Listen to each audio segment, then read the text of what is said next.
who joins us this morning from his district in Clute, Texas. Congressman, you made a long flight to be with us this morning from your home state. Thanks for joining us. Thank you. Good to be with you. I want to ask you something. You came very, very close to beating Mitt Romney in Maine yesterday. Our estimate is he's going to get 8 delegates there. You're going to get 7. But I know this was one that you really wanted to win. Where do you go now? Well, you know, our numbers on the delegates are much different because the process has only started and we're in a very good position to win a good majority of those votes. But, you know, we were a little bit disappointed last night, but we were disappointed that the one county where we have done the best in the past and we were expected to do the best, they canceled their caucus. So we did very well up there, but we're going to continue to do what we do and do the very best and keep accumulating delegates. Well, what do you see as your path now? Do you really think you can get the nomination, or are you just there to get enough delegates to be a force at the convention? Sure. I think both. We're there to win, do our best.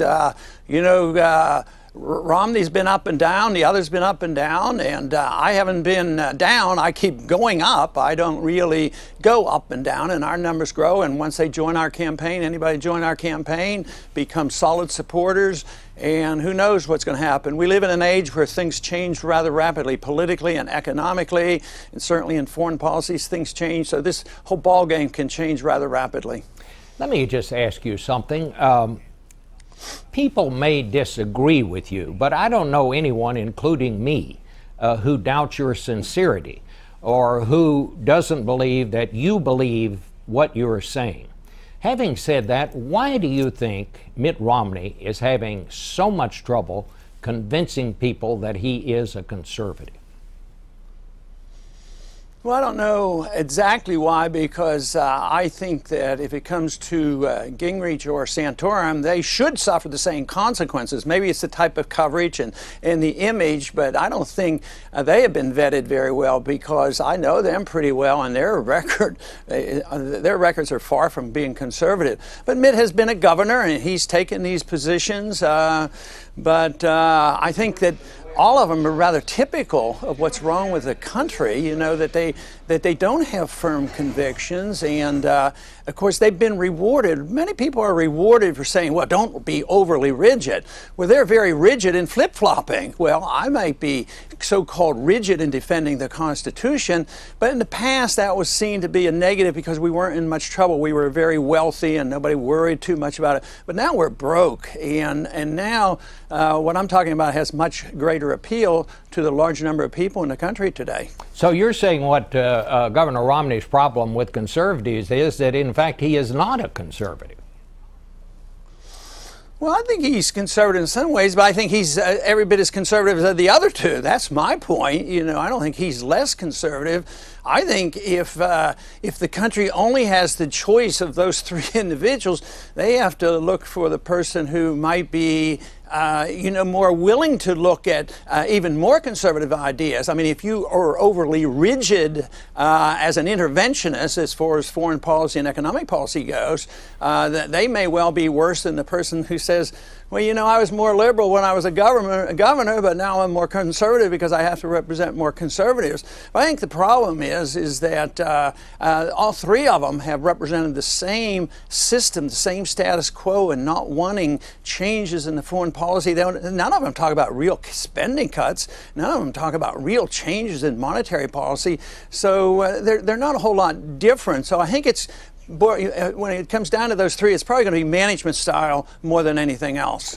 Well, talking about his governorship, Governor Romney told the CPAC convention here in Washington that he was, the word he used was a severe conservative. Now, I know about liberal Republicans and conservative Republicans and libertarian Republicans, but I never heard of a severe Republican or a severe conservative. What is that? Do you know?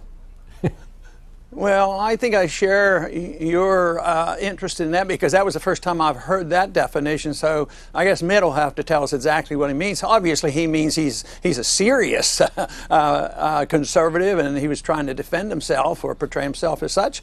But I don't know exactly what he was meaning by that. There seems to be kind of a lack of enthusiasm this year. I mean, your people, I'll give you your due. Your people come out and they seem committed to you, but I don't see that kind of enthusiasm elsewhere in this field. Why do you think that is?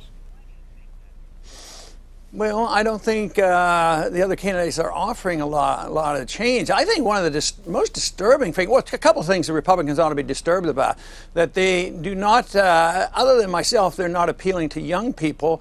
And another thing was that 20% of Republicans now are considering that they might, either just stay at home or vote for Obama. And they are staying home from the primaries. So that means they're not offering, a real alternative. I think when people hear my message, they get excited about it because, it makes sense. A lot of people come up and say, what you're saying just makes common sense. Why do we keep getting involved in these wars? What's this idea that you need money, you just print it? It seems so logical, and yet it's been ingrained in our system for nearly 100 years. Well, if you need money, spend it, just print it, and everything is going to be all right, and deficits don't matter. Conservatives and liberals have taught for decades that deficits don't matter. It's come out of both parties, but young people especially seem to, get away from those cliches and say, well, we want to hear some common sense, and we want to have somebody who believes in something that will obey the Constitution, and that's what I find excites so many people. Do you think, not knowing yet who the Republican nominee is going to be, do you think the Republicans can actually beat President Obama this fall? Oh, sure, they can, but I still think it's up for grabs. If they think, 6 months ago they thought, well, any Republican could beat him.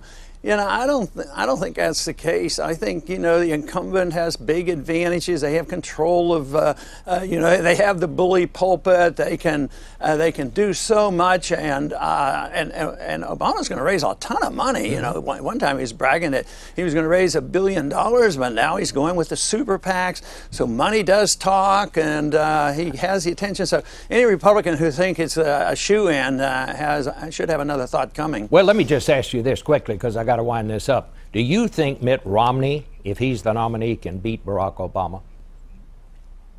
Yeah, I do. I think I could beat him too, and I think I have appeal to some of those Democrats that he doesn't have, because I don't know if anybody noticed, but there was a Democratic primary in New Hampshire and had, I think, close to 3,000 write-ins of Democrats. So yes, he can beat Obama, but I think you also need somebody that appeals to Democrats and independents.